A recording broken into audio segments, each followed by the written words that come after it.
Assalamualaikum and hello.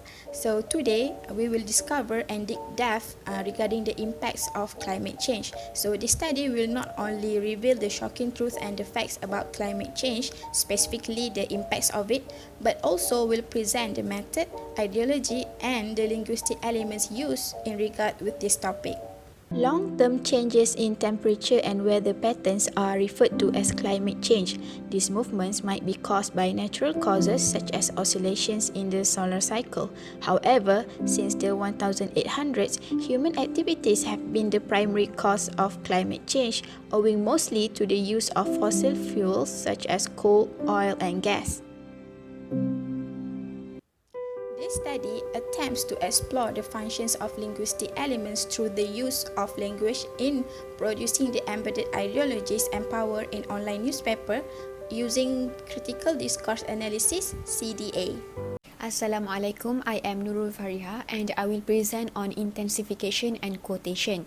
In this study, we focus on hyperbole as one of the linguistics intensification. The analysis of intensification was done on an online newspaper article as seen in the picture. The hyperbole in example 1 is in the word eroding, as it is used to intensify and emphasize on the rise of the ocean temperature caused by climate change, which gradually dissolve the frozen ice under the ocean. The underlined sentence in example 2 is a hyperbole as impossible for a monster to exist. Hyperbole as linguistics intensification is used to inform the readers about the ice fractures caused by climate change. From example 3, wreak havoc is a hyperbole as it is used to intensify the ideology of a great damage caused by humans, and they should be responsible before they cause a greater damage on the other part of the world. In example 4, catastrophe is the hyperbole as it is used to exaggerate and emphasize on the terrible disaster caused by warm water conditions.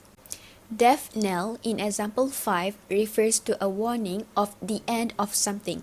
It is a hyperbole because of the word death, which intensifies the seriousness of the impact of climate change to the ice on land. To conclude, the ideologies embedded using intensification of those 5 examples are about the impact of climate change, which has caused a rise in temperature, which further leads to sea ice to melt, collapse and fractured, and also increasing the sea levels. Therefore, the society is responsible to prevent this issue. Next is quotation, which is used to express the involvement and position the speaker's perspective. The analysis of quotation was done on 2 online newspaper articles as can be seen in the pictures.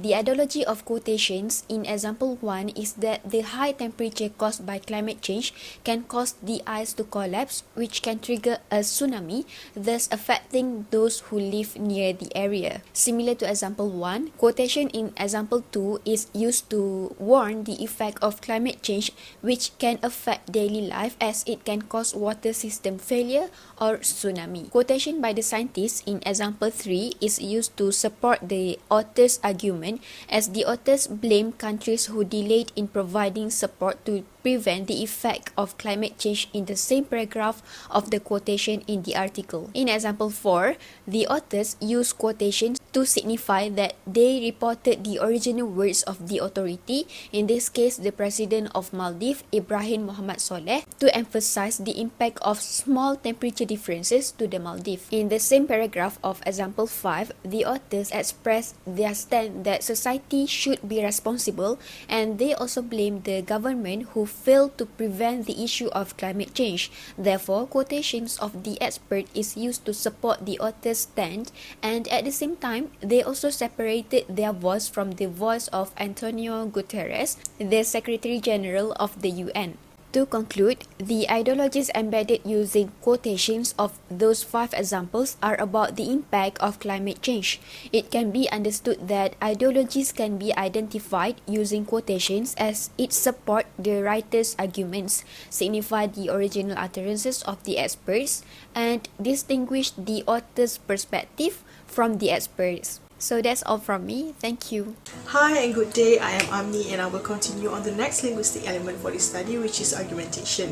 There are lots of branches under the argumentation, which are topos and fallacy.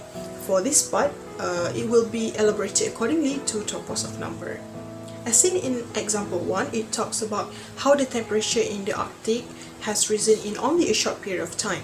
The usage of such topos of number is to show the serious situation of the temperature rising and how it could bring harm and impacts towards the whole global population.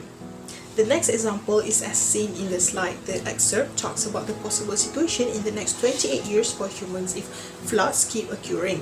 The usage of number in the total of 260 million people and the year of 2050 are to stress the element of topos of number to persuade readers regarding the gist. If governments and leaders continue to ignore the necessary steps to such situations, more and more tragedies are expected to happen around the world. The excerpt of example 3 shows the usage of number of estimated deaths in the year 2030 to 2050. The digits are used to fulfill the nature of topos of number that negotiated specific agenda in convincing one's interests. By implementing such statement, readers will be persuaded about the danger of climate change in the lifestyle, health, and also the matter of deaths among humankind. Moving on to example 4, topos of number are being implemented in the newspaper articles to educate readers regarding climate change and the future changes that could curb the catastrophes of climate change. This is due to the fact that carbon emissions that are happening due to various causes can lead to air pollution, food supply disruption, and increasing wildfires. Finally, example 5 shows the topos of number regarding the age of a tourist that visited Singapore in 2018. When the reporter of the news covers the age of the interviewee, it might cause readers to see the reality of climate change situations that should be a worrying issue among every generation. And this can be related to a 19-year-old girl, one of the youngest activists of climate change from Swedish named Greta Thunberg, which she endlessly fight about the issue. In all, the issue of climate change is well portrayed by using only topos of number under the part of argumentation based on all 5 examples from various newspapers as sources for the study.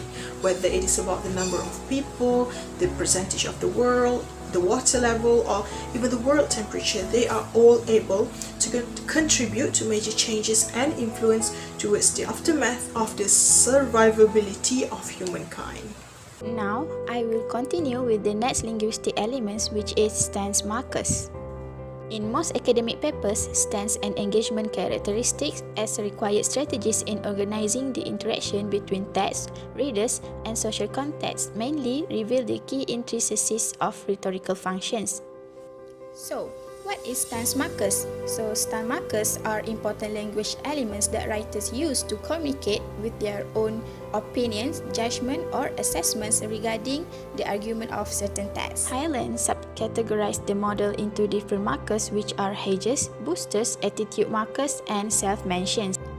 Ailing's work distinguishes between interactional and interactive forms of language, which is language that reflects writers' attitudes toward their subjects and readers, and is utilized to create a more comprehensible and convincing messages. Guardian newspaper article "The Climate Crisis is Here" by Oliver Millman, Andrew Witherspoon, and Alvin Chang was chosen for analysis on the aspect of stance characteristics as stance markers.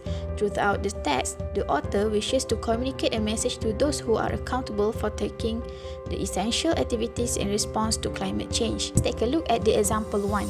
The authors conveyed the message using stance markers through one of the stance features, which is hedges, specifically adverbs. Thus, the authors use currently to communicate the message better and indicate that climate change is a serious issue faced by everyone nowadays, but still the government failed to take any measurements at this moment in regard to this matter. As for the example 2, the authors wanted to express the stance through self-mentions, one of the stance markers, which is the first person pronouns we.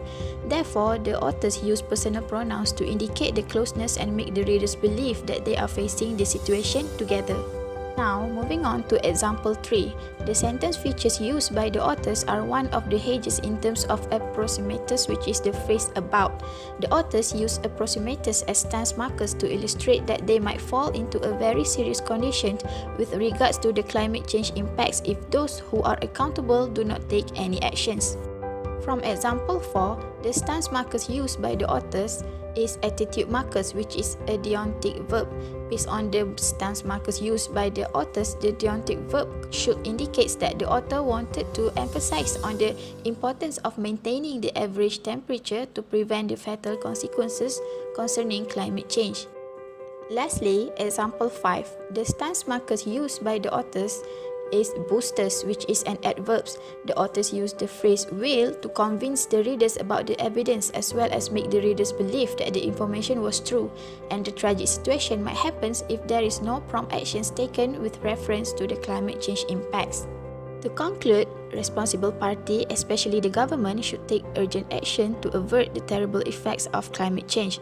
Furthermore, stance markers in the paper are employed to communicate the author's statements, indicating that the authors disclose crucial key information on the effects of climate change. Assalamualaikum warahmatullahi wabarakatuh. My name is Najwa Binti Mohamad Ikhwan, and I will continue with the last linguistic elements, which is predications.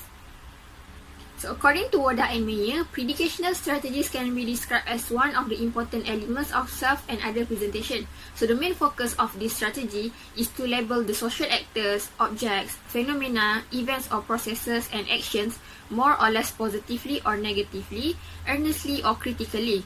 And in order to accomplish the desired outcomes, predicational strategy requires stereotypical evaluative attributions of negative or positive traits as the device. There are 3 newspaper articles that have been chosen to be analysed, which are the Straits Times newspaper article by Genevieve Chan, the Guardian newspaper articles, and last but not least, the BBC News article by Georgina Ranett.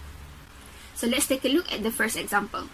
So we can see that the ideology behind it is that the author is trying to implement that the governments and the authorities play a crucial role in executing suitable actions to overcome the climate issues, and that the efforts done by them is still not enough.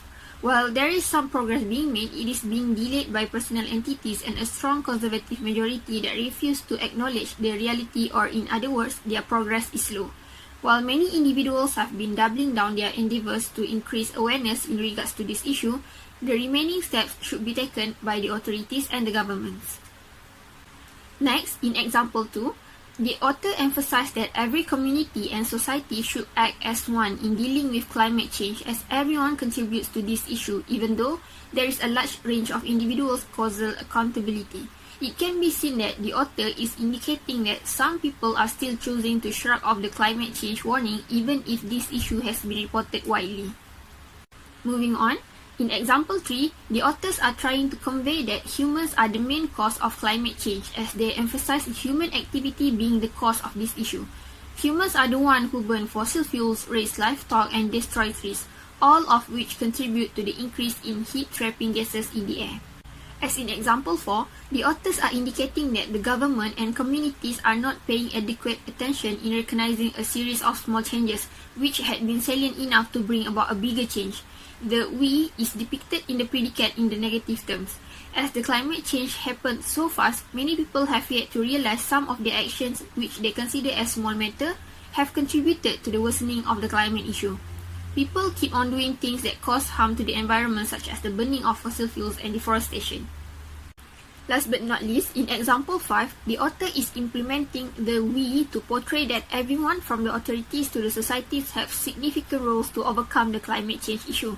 It can be said that the author is trying to point out that it is vital for everyone to give close and thoughtful attention to this critical issue and work together in facing climate change. To sum up, through predicational strategy, readers are able to grasp the author's intentions and ideologies that are being delivered. Through this analysis, it can be acknowledged that the authors are delivering their message that every human is responsible over the climate change issue and that everyone should give cooperation to each other in effort to control this crucial issue. In conclusion, as this study employed critical discourse analysis (CDA) to analyze the newspaper articles about climate change, we are able to discover the roles and responsibilities of everyone in regards to this issue. So additionally, the ideologies of each newspaper article and the writer's opinions concerning the issue of climate change were also identified through the use of critical discourse analysis.